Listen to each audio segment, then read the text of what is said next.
क्यों? उन्होंने अपने जीवन में सिर्फ एक शब्द झूठा साबित हो गया था। जब महाभारत का युद्ध चल रहा था, वहां पे भगवान कन्हैया ने धर्मराज से कहा, तेजी से आवाज लगाओ, अश्वत्थामा मारा गया। अश्वत्थामा बहुत बलवान था। धर्मराज ने कहा, हे प्रभु, मैं आवाज नहीं लगाऊंगा, आज तक मैंने अपने जीवन में कभी झूठ नहीं बोला है। भगवान ने कहा, अच्छा ठीक है, तुम आवाज लगाओ, अश्वत्थामा मारा गया, लेकिन हाथी ये तो कह सकते हो? धर्मराज ने कहा, हाँ प्रभु। जैसे ही धर्मराज जी ने आवाज लगाया, अश्वत्थामा मारा गया, हाथी कहने चले, वैसे ही भगवान ने पंचमुखी शंख को बजा दिया। अश्वत्थामा मारा गया, सब लोगों ने सुना और हाथी किसी ने नहीं सुना। इसी कारण इसी शब्द का झूठा मान लिया गया, तभी धर्मराज का सिर्फ अंगूठा गला। भगवान ने जंगल में आग लगवा दिया कि धर्मराज पापी हो जाएं, हो सकता बर्फ की गुफा में जल जाएं, गल जाएं, लेकिन धर्मराज आग तो लगा दिए, रात भर नहीं सोए, रोते रहे। सुबह भगवान लेने आए, कहा चलो हम बर्फ की गुफा में गलने चलते हैं। महाराज बर्फ की गुफा में गलने गए, धर्मराज फिर से नहीं गले। भगवान कहते, हे धर्मराज, तुम पहले की तरह स्वच्छ और पवित्र हो। धर्मराज के लिए विमान आया और धर्मराज उसी पर बैठकर स्वर्ग धाम की ओर प्रस्थान कर गए। प्रेम से बोले वृंदावन बिहारी लाल की जय हो। कहते हैं, अगर किसी से कोई पाप हो जाए अनजाने में, तो अगर हम उस पाप को गलती से कर देते हैं, उसके लिए अगर हम रोते हैं, हमारे आंख से आंसू गिरते हैं, तो वो पाप जो होते हैं वो छीड़ यानी नष्ट हो जाते हैं। क्यों? क्योंकि मैंने जानबूझ के नहीं किया है। कहते हैं लोग, गंगा जाओ, गंगा में स्नान करो, सारे पाप धुल जाते हैं गंगा जी स्नान करने से। हम नहीं कहते हैं पाप धुल जाते हैं। क्यों?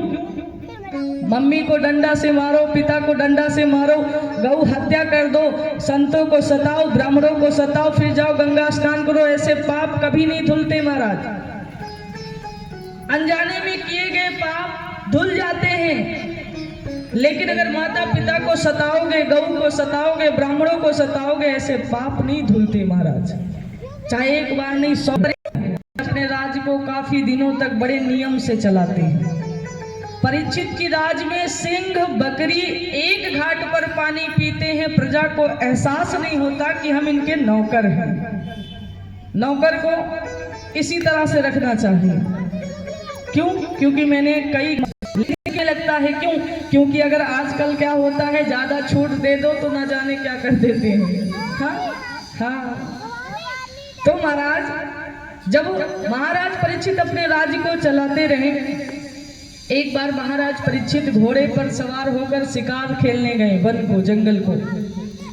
शिकार करने के लिए पेड़ की आड़ में बैठे, और जैसे पेड़ की आड़ में बैठे तो उन्हें खड़बड़ाहट की आवाज सुनाई पड़ी।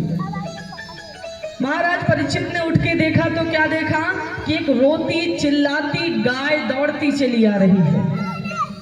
महाराज परीक्षित ने देखा, अरे ये गाय क्यों रो रही है? इस गाय का रोने का क्या कारण है? और मेरी राज्य में ये गाय रोए, ऐसा मैं कदापि नहीं देख पाऊंगा। महाराज परीक्षित खड़े हुए और पहुंचे उस गाय के पास।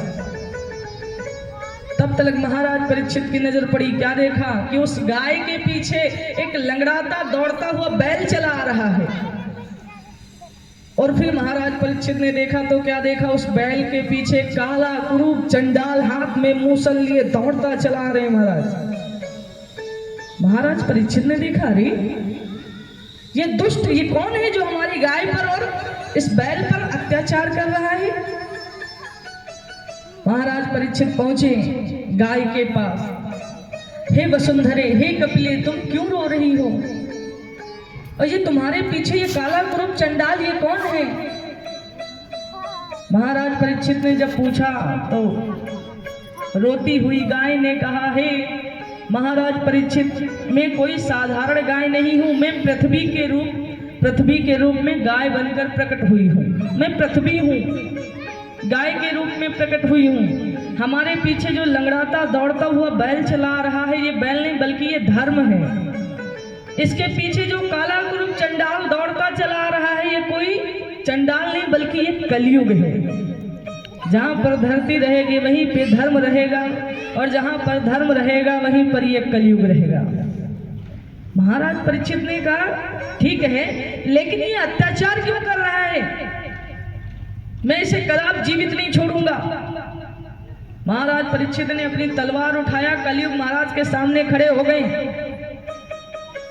है कलयुग, मैं तुझे अभी मृत्युदंड दे दूंगा, तुम इस गाय पे अत्याचार कर रहे हो।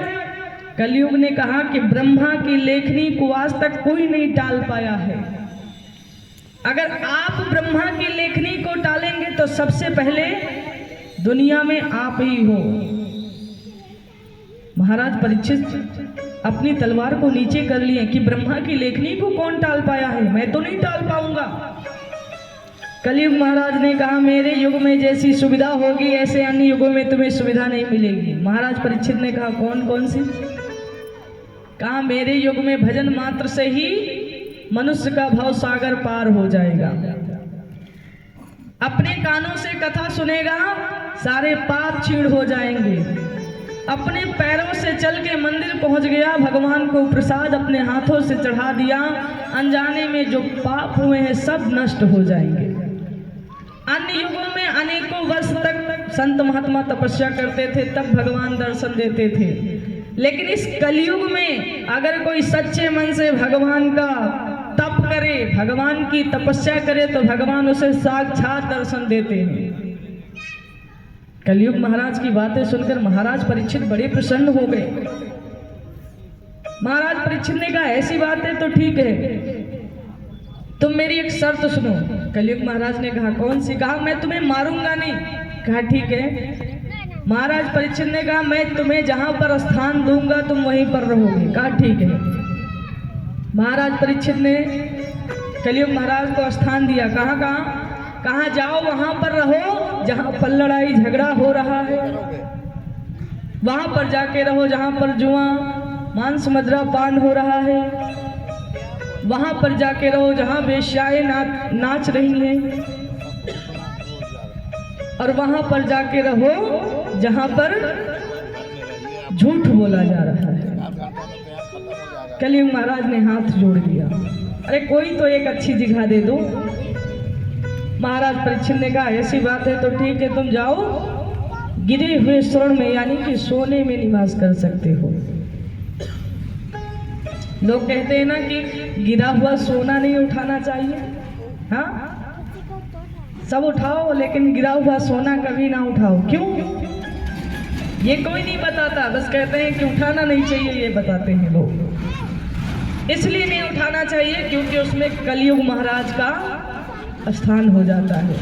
कलयुग महाराज उस पर बैठ जाते हैं, और जिस चीज पे कलयुग महाराज बैठ गए महाराज, तो क्या बताएं। महाराज परीक्षित ने कहा तुम स्वर्ण यानी कि तुम सोने में भी निवास कर सकते हो।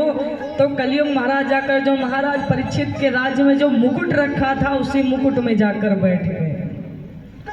महाराज परीक्षित आए, वन से शिकार खेले, 1-2 दिन घर पे रुके, पत्नी के साथ रुके, जल पान इत्यादि किया अपने महाराज परीक्षित अपने राज्य को बड़े नियम से चलाते रहे। एक दिन उनके मन में फिर से शिकार खेलने का मन आया।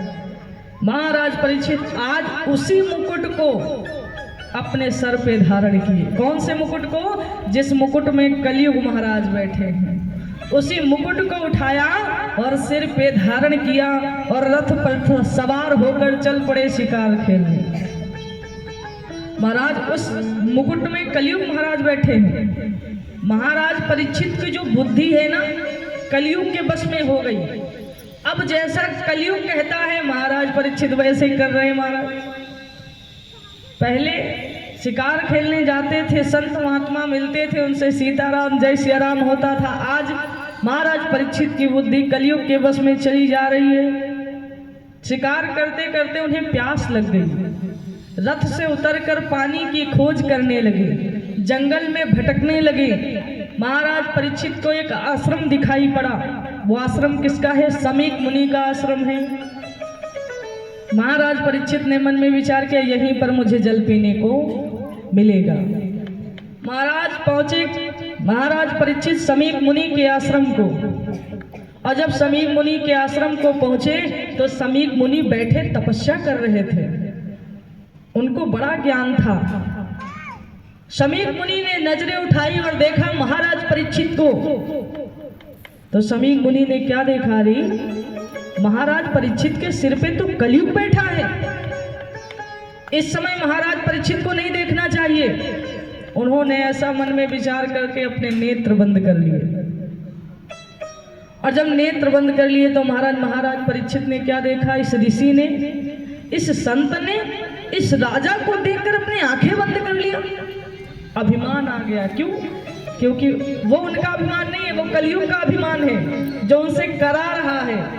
महाराज परीक्षित ने कहा, अरे इस संत ने मुझे देखकर अपनी आंखें बंद कर लिया, अरे मैं नासी नहीं, निर्वंशी नहीं, मुझे कोई अभिमान नहीं, इस संत ने मेरा अपमान किया।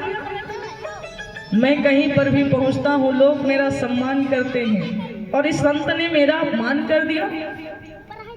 महाराज परीक्षित की बुद्धि कलयुग के बस में क्या देखा, एक मरा हुआ सर्प पड़ा था, उसे उठाया और समीक मुनि के गले में लपेट दिया और वहां से चले गए कि इसने मेरा अपमान किया है, मैं भी इनका अपमान करूंगा।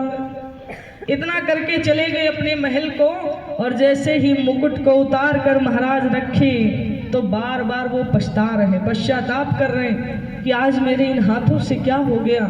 जिन हाथों से मैं संतों के चरण को छूता था, लोगों का सम्मान करता था, आज इन्हीं हाथों से मैंने क्या कर लिया।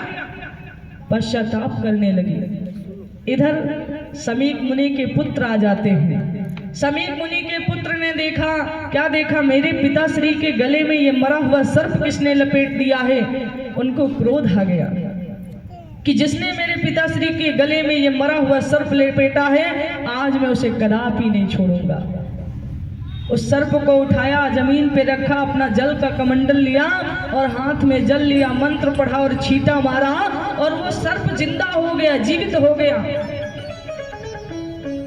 समीक मुनि तो तपस्या में लीन है, और जो तपस्या में लीन हो जाता उसे कुछ पता नहीं चलता। और जैसे वो सर्प जीवित हुआ, फुफकारता हुआ खड़ा हो गया, मेरे लिए क्या आज्ञा है। समीक मुनि के पुत्र ने कहा, हे सर्प, तुम जाओ, जिसने मेरे पिताश्री का अपमान किया है तुम उसे जाके 8वें दिन जाकर डस लो। तक्षक नाग वो फुफकारता हुआ चल पड़ा। और इधर जब समीक मुनि ने नेत्र खोला, कहा, बेटा ये तुमने क्या कर दिया, तुमने श्राप दे दिया। अरे उसमें महाराज परीक्षित की कोई गलती नहीं थी, उनके ऊपर तो, उनके सर पे तो कलयुग बैठा था। समीक मुनि के पुत्र कहने लगे, पिताश्री, बाण से, धनुष से निकला हुआ बाण उसे कोई नहीं रोक पाता, और गुरुदेव के मुख से निकला हुआ श्राप उसे कोई नहीं रोक सकता। माता पिता के क्रोध में जो निकलता है श्राप, उसे कोई नहीं रोक सकता। इसलिए हे पिताश्री, अपने, अब तो मैंने श्राप दे दिया, अब उसको मैं कैसे रोकूं। लेकिन एक उपाय है। समीक मुनि ने कहा, क्या? कहा, पिताश्री आप अपने शिष्य को भेजो महाराज परीक्षित के यहाँ और सूचना दे दो कि आज से 8वें दिन तुम्हें तक्षक नाग डसेगा, और वो स्वयं अपनी मुक्ति का द्वार ढूंढ लेंगे। आश्रम के शिष्य जाते हैं, महाराज परीक्षित के घर पहुंचे। काहे महाराज परीक्षित, आज से 8वें दिन तुम्हें तक्षक नाग डसेगा और ये श्राप मिला है तुम्हें। महाराज परीक्षित ने उस श्राप को अपने सिर पे रख लिया, सिर धारण कर लिया। क्यों? क्योंकि उन्होंने मन में विचार किया, मैंने अपमान किया था, मुझे श्राप मिल गया, इसलिए हो सकता है मैंने संत का अपमान किया और मुझे श्राप मिला, मैं आज धन्य हो गया। क्यों? क्योंकि किसी संत का, किसी वृद्ध बूढ़े का, किसी ब्राह्मण का अपमान नहीं करना चाहिए, अन्यथा बहुत पाप लगता है। महाराज परीक्षित अपने पुत्र जन्मेजय को पूरा राजपाठ दे दिया और राजपाठ देकर जाकर गंगा के किनारे बैठ गए, भगवान का भजन करने लगे। क्यों? क्योंकि वो अपने मुक्ति का द्वार ढूंढ रहे। जब वहां पर बैठे महाराज परीक्षित गंगा के तट पे, तो वहां 1 नहीं, 2 नहीं, 3 नहीं, 4 नहीं, 88,000 ऋषिगण एकत्रित हो गए। 88,000 ऋषिगण एकत्रित होकर सब भगवान का भजन कर रहे हैं। उन्हीं के बीच में सुखदेव जी महाराज पधारे। प्रेम से बोलिए सुखदेव जी महाराज की जय हो। और जैसे सुखदेव जी महाराज पधारे, सारे संत उठकर उन्हें प्रणाम करने लगे। आज महाराज परीक्षित ने अपनी कोई व्यथा को सुखदेव जी महाराज से नहीं कहा। सुखदेव जी महाराज महाराज परीक्षित को देखते ही सारी व्यथा को जान गए। सुखदेव जी महाराज कहते, हे महाराज परीक्षित, तुम चिंतित क्यों हो रहे हो? अरे मुक्ति के लिए एक क्षण ही काफी होता है और तुम्हारे पास